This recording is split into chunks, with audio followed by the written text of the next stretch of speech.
Hi guys and welcome to our YouTube channel TechUp, and today I'm here with another new video to show you guys on how you can email Yubo about your concerns of your Yubo app or your account. To do so, first of all, open up your Yubo app, and from here go into your profile avatar, which is on the top right side of your screen. From here go on to settings again, which is on the top right side of your screen, and here scroll down until you see an option for help, and after going on to help you will also see these four options. Click on the first option, I have a question. And after going on to that, you can see there is an option for contact us on the bottom of the screen. Click on it and it will take you to a different screen where now you are able to address your concern to Yubo.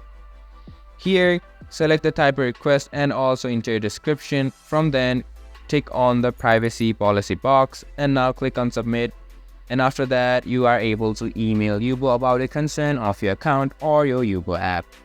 And that's how you can email Yubo. This was for this video, and I hope you guys find that video helpful. If you do, make sure to leave a like, subscribe to our YouTube channel and hit the bell notification. And don't forget to drop a comment for a review and for more content like this. See you guys in our next video. Thank you for watching.